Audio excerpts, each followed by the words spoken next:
Want to continue our focus on interest groups and wanted to bring your attention back to the theory of pluralism. You remember I mentioned last time that it's the idea that every individual American has an array of interests, that there's some organized interest group somewhere to represent those interests.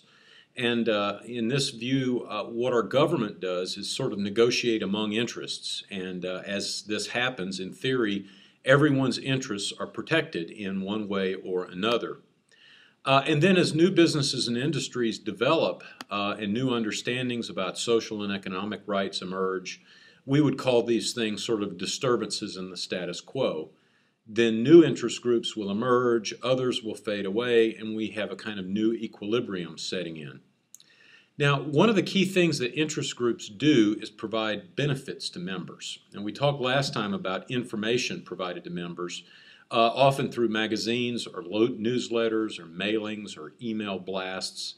But some groups also provide services to members. So if you're a member of a business group and you or some of your friends want to visit Washington, D.C., for example, the group can often arrange for you and your friends to meet congressmen and other influential people in your field when you're there visiting the nation's capital. So the more a group can do for its members, the more a sense of solidarity they can produce for members. And that in turn leads to more members and more fees and more donations. Now, Barry and Wilcox have some excellent material in the book on the nuts and bolts of interest groups, how they're led, and how they survive financially. This slide shows a list of related elements here. Some groups can survive on membership fees alone. Some require businesses or corporations to pay large annual dues. That's an ideal situation to be in. And others require donors or philanthropists to make contributions for the groups to survive. Some of them write a lot of grant proposals. Some actually sell publications and sell services. There are lots of different models out there for how interest groups can meet budget and be robust financially. And the groups that are successful are the ones that have found a good formula and execute it well. And those that don't tend to close their doors after time. Now, a really interesting point here is that even though some groups represent thousands or even hundreds of thousands or even millions of members, a lot of the more successful groups tend to be run, ironically sometimes, in a very authoritarian manner by a very small group of leaders. Now this is really quite interesting because there's often quite a clash between the ideals that the group is promoting as a whole and how the leadership of that group actually operates.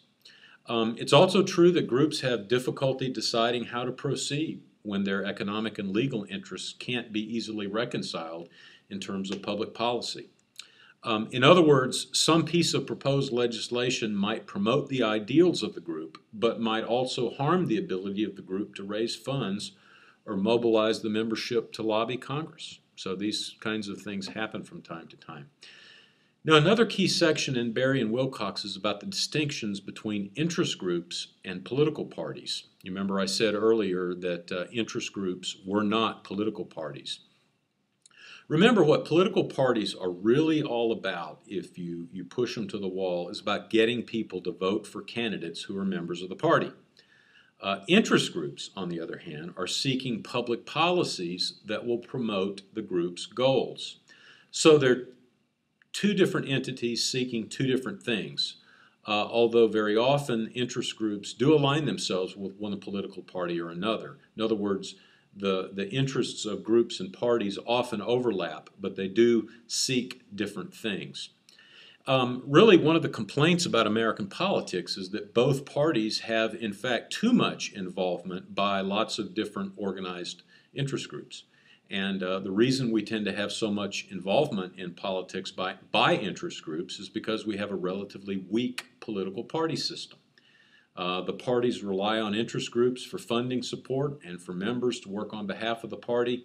So the parties can't really afford to keep interest groups at arm's length. They really have to involve interest groups in their operations. And arguably, this is one of the reasons that our politics have gotten more polarized in recent decades, because interest groups have gotten more ideologically oriented. And inasmuch as they're involved with the political parties, that means the parties themselves are shoved in the direction of being more ideological and passionate.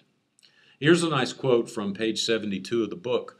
Parties need interest groups to help finance their activities, to provide access to distinctive constituencies of voters, and to help them keep in touch with the needs of party constituents. Finally, pay close attention to the Berry and Wilcox material in here on the relationships between interest groups and political campaigns. This is all very important, but also very complex and can be difficult to understand. So do your best as you encounter that material.